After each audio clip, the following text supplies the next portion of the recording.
द्रौपदी का चीरहरण होता रहा, लेकिन भगवान श्री कृष्ण करते रहे बुलावे का इंतजार। जानिए क्या थी वजह।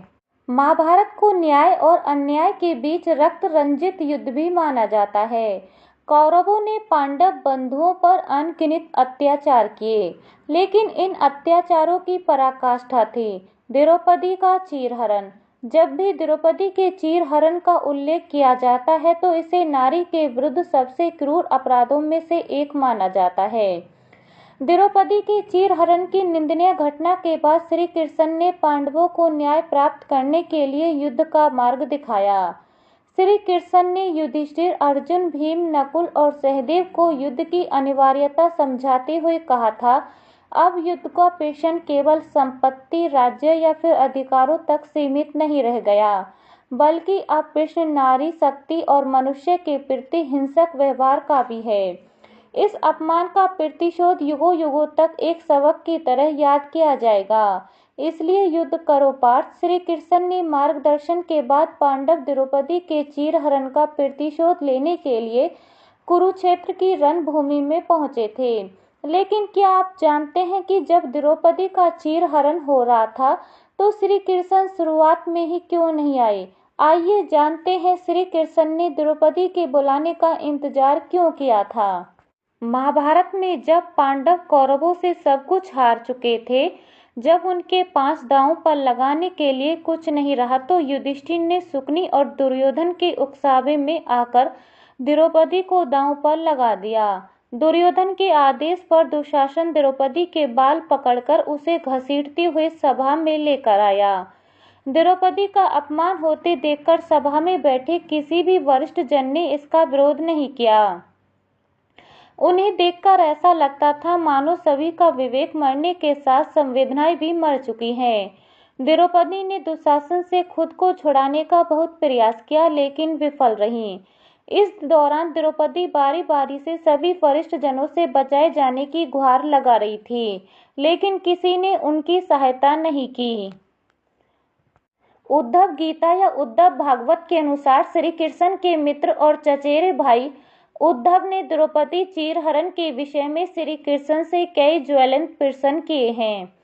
उद्धव गीता के अनुसार श्री कृष्ण के मित्र उद्धव पूछते हैं, हे केशव, जब हस्तिनापुर में द्रौपदी चीरहरण की इतनी वीभत्स घटना घट रही थी तो आपने तुरंत जाकर द्रौपदी को क्यों नहीं बचाया? आपने द्रौपदी के पुकारे जाने की प्रतीक्षा क्यों की?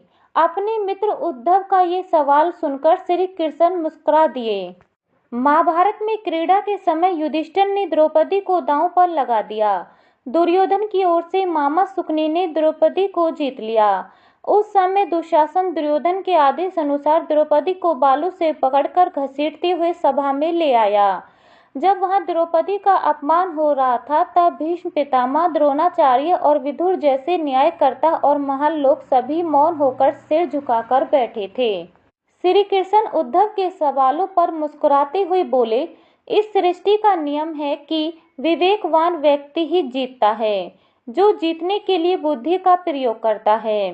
दुर्योधन के पास क्रीड़ा खेलने के लिए असीम धन था, लेकिन उस क्रीड़ा खेलने का विवेक नहीं था। इसलिए उसने अपने मामा शुकुनी पर विश्वास करके उन्हें अपनी तरफ से क्रीड़ा खेलने के लिए कहा। ये उसका विवेक से लिया गया निर्णय था, जबकि युधिष्ठिर सहित पांचों पांडवों को ये खेल खेलना नहीं आता था। लेकिन उन्होंने विवेक का इस्तेमाल नहीं किया और मुझे अपनी तरफ से खेलने के लिए एक बार भी नहीं कहा।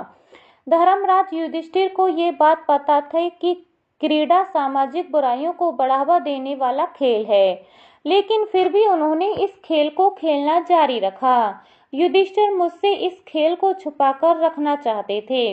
उन्हें लगता था कि उस कमरे में उपस्थित न होने पर मुझे कभी पता नहीं चलेगा कि राज्य को वापस प्राप्त करने के लिए उन्होंने बुराई के मार्ग को चुना है। इसलिए उन्होंने मुझे सभा में न बुलाए जाने तक वहां आने के लिए मना किया। युधिष्ठिर ने मुझे वचन लिया कि मैं पांडव परिवार के बुलाए जाने पर ही सभा में आऊंगा।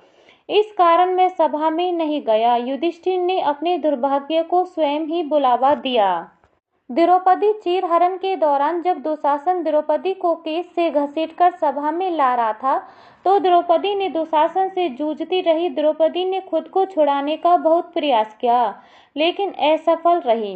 इसके बाद जब दुशासन द्रौपदी की साड़ी खींचने लगा तो द्रौपदी की बुद्धि विवेक जागृत हुई और द्रौपदी ने हरि हरि कृष्णम अभयम का नाम जाप कर श्री कृष्ण को सभा में उपस्थित होने के लिए पुकारा। खुद को पुकारे जाने पर श्री कृष्ण ने विलंब नहीं किया और अपनी सखी को बचाने सभा में उपस्थित हो गए। इस तरह श्री कृष्ण ने युधिष्ठिर को दिया वचन भी निभा लिया और अदृश्य रूप से आकर अपनी सखी द्रौपदी की रक्षा भी की। और अधिक जानकारी के लिए हमारे चैनल को लाइक शेयर सब्सक्राइब जरूर कीजिए।